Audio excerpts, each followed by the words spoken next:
Hi, I'm Harry, and in this video we're going to be looking at the Polar 2 from Blackstar, what it is, what comes with it, and how you can use it. Essentially, the Polar 2 is an audio interface enabling you to connect a guitar, microphone, keyboard, or anything that puts out sound directly into your DAW. The package also includes Blackstar's St. James Guitar Suite and Polar Control, which we'll get onto later. And what I'm going to do in this video is show you how you can use it in both a live and a studio environment. But first, what is the Polar 2 device? And before we go any further, for full transparency, I should say that I've been gifted the Polar 2 from Blackstar themselves directly. I haven't paid for it, they've sent it to me in the hopes that I make a video for it and give my full and honest opinion. So with that out of the way, let's get into it. So looking at the Polar 2 audio interface, we can see that it's got two inputs for a jack or an XLR. Each channel has a gain control, a line or instrument switch, and an enhance switch, along with a monitor control and a headphone out as well. And on the back, two outputs to send to your speakers. As it's got two inputs on the front, you could potentially record up to two instruments at the same time, potentially an acoustic guitar and a vocal, or in this case, which we're going to be looking at, just one electric guitar. If you're going to be using a guitar through this, then you're going to want to have the switch over to instrument, and if you're using a digital piano or anything with a line out, then have it over online. If you're going to be plugging an XLR into this for, say, a microphone for vocals, then this part of the unit is completely bypassed. With a jack plugged into the device for a guitar, the switch over on instrument, and the enhance switch engaged, this then mimics the input stage of a valve amplifier, potentially important for, say, simulating a guitar amp. And if you have an XLR plugged into this for, say, your microphone for your vocals, this will then boost the high end to preserve the natural clarity of the human voice. You should also note that if you have line selected, the enhance switch will be completely bypassed. How I'm going to be using the Polar 2 audio interface is by having two jacks plugged into it. My pedal board is a stereo rig because I use a stereo delay, so I need a left and right.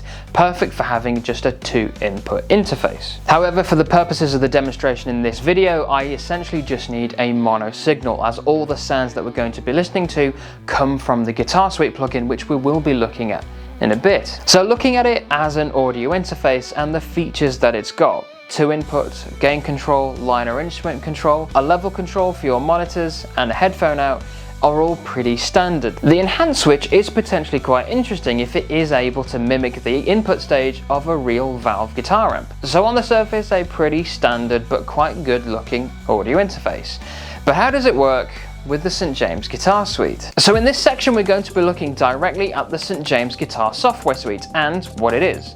And what it is a guitar amp simulator, simulating specifically Blackstar's range of St. James guitar amplifiers, either the 6L6 or the EL34. These are a range of amplifiers that come as either a stack or as a combo, and I've been lucky enough to play all versions of them. So having played the real version, I should be able to have a good comparison when it comes to checking out the digital version. The plugin itself can be used on its own as a standalone piece of software, or you can use it in your DAW or DAW, and in my case, I'm going to be using it through Logic, as for the demonstrations I do need to record the audio. This is a normal standard way that plugins are used, so if you've used similar guitar amp simulators before, then you've got nothing new to worry about. If this is your first time using a piece of software like this, don't worry, it is incredibly intuitive and really easy to use. As I've already covered, the way I'm going to be using the St. James plugin is through Logic, my DAW, and that presents us with the first way of actually using it as a piece of software. In a studio environment, you obviously create a song one track at a time, and that is exactly how we use the St. James plugin in this instance. We create a track, put the plugin on top of it, and record into it. And what the plugin does is sit on that track, and whatever sound goes through it is affected by the guitar amp simulator. So what you'll get after recording your guitar into it is just a raw audio file, which will sound something like this.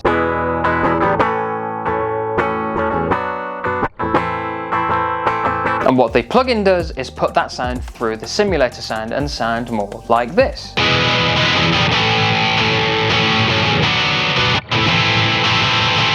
So what you would do in a recording environment if you were going to be using this is create a track for each guitar part that you've got with the plugin on it, set to the settings that you want, and there you go. And speaking of settings, let's have a look at what makes up this guitar amp simulator. First up, we have the pre-effects, which is essentially mimicking a small pedal board comprised of a compressor, a drive, a chorus, and a phaser. You'll see that they're activated just like any normal physical pedal, the foot switch on the bottom, and that all the parameters are fully functional. What you'll also notice here is that the modulation pedals, the chorus and the phaser, have a sync switch on them. What this means is that the plugin will get the BPM from my DAW, in this case Logic, and apply it to the effects within there. Activating the sync control will mean that the pedal's effects will line up with the BPM of the song that I'm creating, be that full notes, half notes, quarter, eighth, 16th, 30-second notes, however you want, it will line up perfectly, which is good if accuracy is very important to you. Moving on now to the amp stage, where we see this screen where we choose either the EL34 or the 6L6. As a normal amp head, we see that it has all the same normal controls that we do on its physical counterpart: level control, 3-band EQ, reverb, and a master control. After we've selected what amp we want, we move on over to cab rig, where we get to choose not one but two cabinets for the sound that we're going to create. This is a part of the plugin that I really enjoy, as we have the ability to really get control over the sound that we've got, because we can choose up to 2 different types of cabinets, and we do have a lot of choice, ranging from small combos up to big 4x12 cabinets. And it doesn't end there, we also get to choose what type of microphone we're using in front of it. We have 6 to choose from, and not just that, we also have the ability to either have it on axis or off axis. And further to that, we have the pan control, where we can either blend the sounds together or push them far apart in the mix to have one side have a particular sound and the other have a completely different sound, thus giving you the idea that we do have a lot of control over the sound at this stage. With 6 mics to choose from and 9 cabinets to choose from as well, you have a considerable amount of options when it comes to sound, and the fact that you have 2 cabinets essentially doubles those options even further. So if you struggle to find a sound with this, I would be surprised. If you're used to using physical amps and have used quite a lot, you'll know what different types of cabinets really offer in terms of sound. If you don't know what they do and how different they can really get, it doesn't really matter, as you have the ability to just experiment essentially near infinitely with this setup. And with that in mind, let's move on to the next tab, the post effects. And what we're seeing here is another version of the pre-effects, only this time it's affecting the signal after it's gone through the gain stage in the amplifier. And the effects specifically here are a flanger, tremolo, delay, and reverb. Similar to how you would have in a normal pedal board, your time-based effects will go at the end. And again, just as we saw in the pre-effects, the pedals are turned on by clicking the foot switch on them, there is a sync control, and all of the parameters are fully functional. And moving on to the final window now is the EQ, where we can see that there is a high cut and a low cut with 4 channels in between, where we can select what frequency range that we want to affect, where we can either attenuate or boost those particular sounds. It may not seem like much, but having an EQ like this is really powerful, as it enables you to round off the sound that you've created. If you think there's too much high end, pull the high end down. If you think there's too much mid, scoop those mids a little. A key thing for you to know at this stage would be to know where the main sound of a guitar comes from, and knowing where to either naturally boost or cut some of the sounds and frequencies that a guitar would have. Well, you may be asking, how do you go about creating the sound that you've got in your head? You may not know what microphone does what. You may not be familiar with a 4x12. You may not know how modulation works. You may not understand how the EQ control works. Well, the plugin's got you covered there as well. What you'll see now is that the plugin comes with a number of preset sounds to get you started on what will sound like what. And what we're going to do now is listen to some of them.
So after some potentially questionable playing, let's look at the third and final part of this video, Polar Control. This plugin allows you to control the levels, panning and routing of any input or output signal going through the Polar 2. With the ability to save and load presets, you have full control over your guitar tone when using the St. James plugin. For example, I could create a new track within Logic and have the output of that signal as 3 and 4, or in this case in the Polar Control, the virtual output. What this enables me to do is have the output of 3 and 4 set to a particular level and a particular panning setting. So anything that goes through output 3 and 4 will be affected in this way. So for example, I could have a click track go through that and have the click track just on one side, or set that to a particular level. Or I could have a song to play along to with that and have that set to a particular level or a particular pan, so that I could fully isolate my guitar playing from the music that I'm playing with. Yes, I can do this within Logic, but what if I didn't have Logic or any sort of DAW at all? With the ability to control all of my inputs, outputs, their level,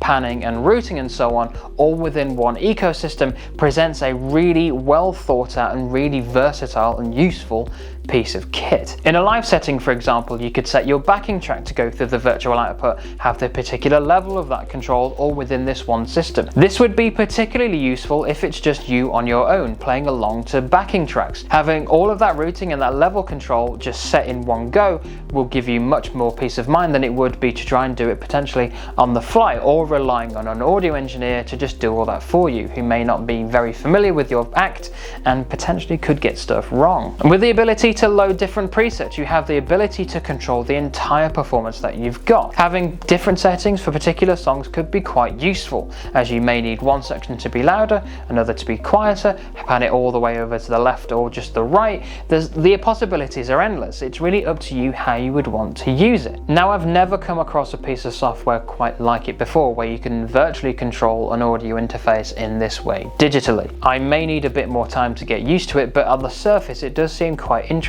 that you have a lot of control over where your sound is coming and where it's going. To sum up my thoughts of the Polar 2 and its accompanying pieces of software, I think it is a great ecosystem all in one package. I do think it will be a great benefit for guitarists who are looking for a great guitar tone, as it's really versatile and there's so much opportunity to dial in something that you've got in your head and get out into the real world, all from one plugin. You've also got the advantage that it is small and lightweight, as the interface that comes with it is just like any other 2-channel interface, small and lightweight and will fit in your backpack. And as for the plugins, it just really depends on where you put it. It could fit in a laptop, so if you're gigging, it's the perfect place for it, or if you're just a studio-based musician, you can put it in a desktop if that's how you want to go with it. Speaking directly to its versatility, I need a system that can handle in-ears, and I can do that because of the audio interface that it has. I can get a consistent sound because I can load in ones that I've created myself, or I can load in those that come with the unit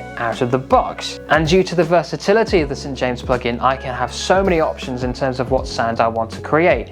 I know how to go about creating those sounds, so I can take that sound that I've got in my head and put it into the real world. I like to use an amplifier as a pedal platform, as my pedal board is where I get 100% of my sound. So if I can find a system that can create the sound that I've got in my head and then just let my pedal board do all the work, then I'm essentially covered in every aspect that I can think of. I'd previously been using a different amp simulation setup and had been using it for quite a while. However, the downside of that system, I had to layer at least 4 different amp sounds to get the sort of sound that I had in my head. With this St. James plugin, I just need one. So it's much more powerful, much more versatile than what I'd been using currently, and I've decided to move fully over to this system. So there we go, that was my review of Blackstar's Polar 2. Obviously it was quite positive. Do let me know what you thought about it down in the comments below. I'm genuinely curious to know what you thought about it. These sorts of things can be quite contentious. Hopefully you do see that it is a viable option when it comes to guitar amplification. And amongst the kind of contentious topic of virtual guitar simulation, I do think it is a real contender. So thank you so much for watching. I've been Harry, and I'll catch you in the next video.